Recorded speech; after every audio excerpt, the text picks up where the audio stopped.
Hey everybody, Jason with Fender Garage. We're doing a little bit of a review on a truck we just finished up. It's a 1967 Ford F100 pickup.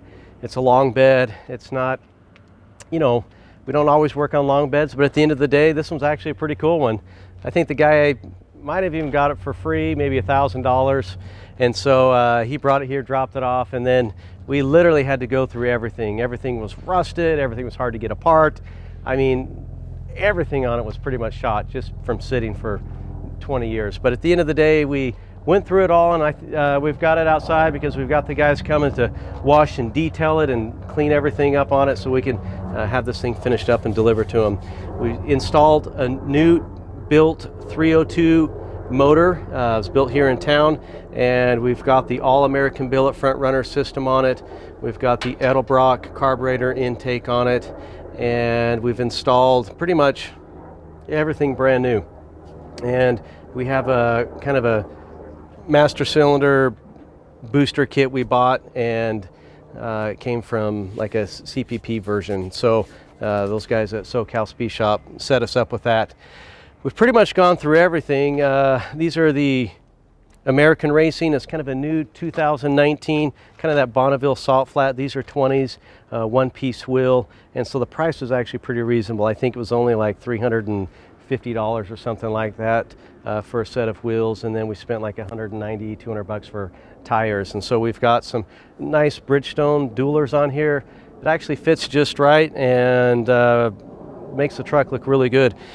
We did install a Crown Vic front suspension on here, which honestly I've never done before, and the guy brought it in. He said, hey, can we use this? And so we put it in and went through the process of installing that and all the challenges and of ripping out the old cross member and all the rivets that had to come out, and it was actually a pain in the ass. And so, but it had to be done in order to get it in. And actually the truck rides really amazing on that. I wasn't really a big fan of that, but if you're looking for price that is affordable and you don't mind doing all the blood, sweat, and tears and kind of rebuilding the front ends and new hubs and calipers and rotors and all that stuff to make it good, and you're handy, it's not a bad way to go. And it actually rides super nice and smooth. And so I have a feeling he's going to be very happy that the truck is as good as it is. So we've got brand new gauges in it. We use the Dakota Digital gauges.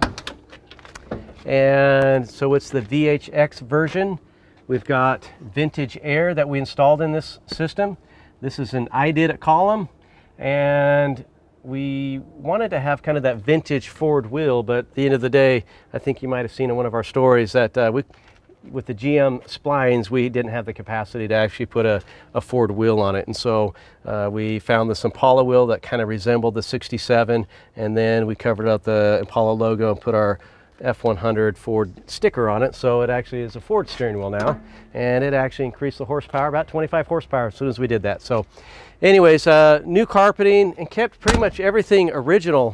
We've got some new mirrors, new bumper, left the patina. The guy's just really going to drive it and cruise this thing and have a good time with it. I mean, this thing, we've probably got a little over 100 miles on it, and I suspect you could jump in this thing and drive coast to coast wherever you wanted to go. So very cool truck. I'm excited to deliver it and let him cruise it around. And again, it's a 1967 Ford F100.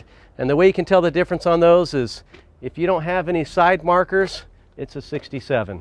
And everybody knows whether it's Chevy or Ford, in 1968, government regulations made you put the little side markers on there. And so that's how you can tell the difference on your pickup truck 67 versus those after. But very cool truck and very cool cruiser. And if you've got something like this and you guys want to send it over here and have us do the same thing to it, obviously that's kind of what we enjoy doing. So hopefully that helps. If you have any other questions, you can email me at jason@fatfendergarage.com. Otherwise, happy cruising, man.